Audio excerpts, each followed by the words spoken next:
All right, so today we're diving into some pretty heavy stuff.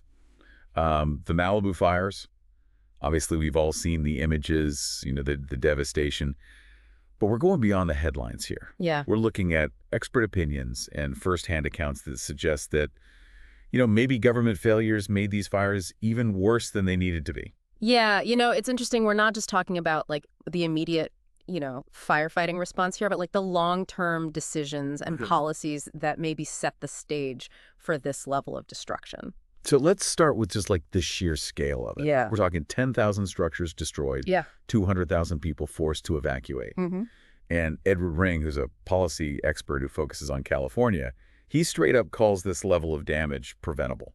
And he makes this really interesting point about the Santa Ana winds, Right. Those strong, dry winds that Southern California is kind of infamous for. Yeah. And he's like, yeah, okay, those have always been a factor in wildfires, but the scale that we're seeing now has something else going on. So it's not just the winds. Mm. What else is he pointing to? So he highlights two major things that he sees as government failures. Okay. The first is a lack of proper vegetation management. And it's kind of like, think of it this way. Like, if you don't clear out that dry brush and create what firefighters call defensible space around homes, Yeah. you're basically giving a wildfire a ton of fuel to spread. You're just leaving kindling everywhere. Exactly. Yeah. And the second thing that he brings up is the lack of adequate backup water systems. Right. California, is prone to drought, but we also have the technology to store and manage water better. Yeah. He's saying the government has failed to invest in that kind of infrastructure, which could be really crucial, in fighting these mega fires. Makes sense. I mean, you need water to fight fire, and if you're already dealing with water scarcity, that's a huge problem. Absolutely. And I remember bringing up another really controversial issue, too, the role of homeless populations in these fires. Yeah, this is where it gets a little bit more complex. Yeah.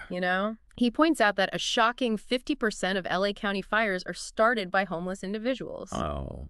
And obviously we want to approach this issue sensitively. Right. But his argument is that it's connected to government policies that haven't addressed the root causes of homelessness. Right. He uses this term homeless industrial complex to describe the system that's more focused on like managing homelessness instead of solving it. So he's saying that these policies might be inadvertently contributing to the fire risk. That's his argument. He thinks we need to look at like the unintended consequences of policies Yeah. and if they're actually making the situation worse. It's like we're trying to put out a fire with a bucket that has holes in it. Right. And speaking of things that might be making the situation worse, Ring also brought up some concerns about the impact of DEI initiatives on the firefighting force itself. Yeah, so he's claiming that, in some cases, this focus on diversity, equity, and inclusion has led to promotions that are based on factors other than experience and merit, which could potentially impact, how effectively firefighting teams can respond when every second counts. Right. It's a sensitive topic, but I mean, it does make you wonder if we're prioritizing the right things when lives are at stake. Absolutely. And then this kind of leads into a broader societal trend that Michael Schellenberger, an author and environmental activist, talks about, this growing sense of nihilism and societal breakdown. Yeah. Where individual responsibility kind of takes a back seat and people look to blame external factors rather than finding solutions. Right. Like we're so focused on these abstract ideas and ideologies that we've lost sight of the actual practical problems that are affecting our communities. So Schellenberger, he connects this to the way California handles its water. He does. So how does water play into this bigger picture he's painting? Well, Ring argues that California actually has plenty of water. Really? But we suffer from what he calls a scarcity mentality. So instead of investing in things like desalination plants or expanding reservoirs, we're focused on rationing and conserving. Yeah. Which kind of just reinforces this idea that we're always running out. So it's like we're so afraid of using too much water. Exactly. That we're not even developing the tools to make sure there's enough in the future. Right. And Schellenberger connects this to the bigger picture by saying that this whole mindset of scarcity and limitation, it kind of seeps into other areas of government too. So it's not just about water. Yeah. It's about how we approach problems as a whole.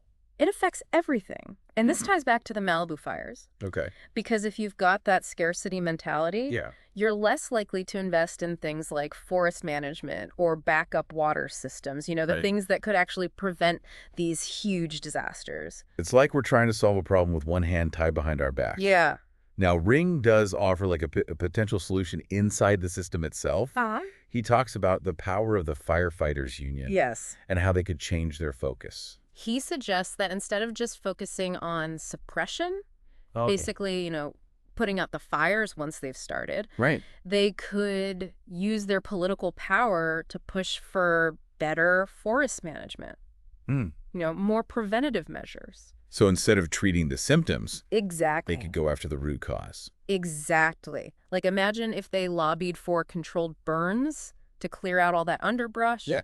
or pushed for stricter building codes in those fire-prone areas. Right. That could make a huge difference. Yeah, if you could get the people on the front lines to advocate for prevention, Right. that would be a game changer. Absolutely. Of course, there's the human cost of all this, too. Oh, absolutely. We're talking about people losing their homes, their businesses, their whole livelihoods. And it's not just the immediate loss. Right. Ring points out that a lot of the people who lose their homes in these fires can't even afford to rebuild. Oh, wow. Construction costs in California are insane, Yeah. and the insurance market is a mess. Did it? A lot of companies are pulling out of the state entirely, So you escape the fire and you're still screwed. basically. Well, And that's where that scarcity mentality comes back to bite us. right. Ring argues that if California had a stronger timber industry, which would give us cheaper building materials and fewer regulations, which would encourage more competition in the insurance market, Yeah. then rebuilding wouldn't be so impossible for people. It's like this chain reaction Yeah, where one problem just makes the others worse exactly. And it all goes back to that underlying mindset. of scarcity and limitation. Exactly. Now, I know this all sounds pretty depressing, It does. but Schellenberger does offer a little bit of hope. Okay. He thinks that the public is starting to wake up to the failures of these policies, Yeah. and they're demanding some accountability. So there's hope that things might change. I think so. And That's platforms like X, where Elon Musk has loosened up the censorship, Right. they're playing a big part in letting people share their experiences Yeah. and challenge those mainstream narratives that we've been hearing for so long. So we can finally have some real conversations about these tough issues. Yeah, exactly. And that's what gives me hope. When people have information Yeah. and they can talk openly, real change is possible. So if we're thinking about solutions, Yeah. it sounds like we need practical steps Uh-huh. and also a change in how we think. I think that's a great way to put it. Yeah. We need to deal with the immediate problems. Like forest management and water infrastructure Exactly. But we also need to challenge those underlying assumptions. that got us here. Exactly. We need to treat the symptoms and the disease. I like that. I think that's a great place to leave our listeners with a question to think about. Okay. If these government failures are signs of deeper problems in our society, Like Schellenberger says. exactly, how do we change our values and priorities to create a better future? That's a big question. It is, but it's an important one. And it starts with each of us taking responsibility for our choices and our actions, holding our leaders accountable and having these tough conversations. We can't just wait for someone else to fix it. We all have to do our part. And one more thing to consider. Is this focus on scarcity making things worse? Are there ways to start thinking about abundance and possibility instead of fear and limitation? That's a great point. Yeah. This has been an intense deep dive. It has. We've gone from the immediate causes of the Malibu fires to these bigger questions about how we think and what the future holds. It's all connected. It really is. As we wrap up, I want to encourage you to share what you've learned today. Yes. Read the stuff we talked about. Talk to your friends and family. Yeah. Don't let the conversation stop here. The more we talk about these complex issues, Yeah. the better prepared we'll be to build a better future. Thanks for joining us on this deep dive. Until next time, keep asking questions and keep digging for the truth. It's really important to question what we think we know, especially when we're talking about, the environment and keeping people safe. Yeah, the solutions are out there. Yeah. We just got to be brave enough to try them. Right.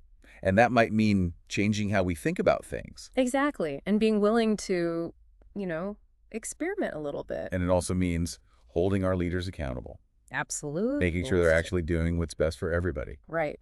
Not just for special interests or sticking to outdated ideas. It's about demanding more, Yeah. demanding better solutions, and not just accepting the way things are when it's clearly not working. Couldn't have said it better myself. This has been a tough conversation, but a really important one. It has been. It's easy to feel overwhelmed by all this, It is. but I really believe that if we can understand these issues Uh-huh. and have these open discussions, Yeah. we can start to create a better future. A more hopeful one for sure. So until next time, Stay curious. Keep asking those tough questions. And don't be afraid to challenge the status quo. Exactly. Thanks for diving deep with us today. It's been a pleasure.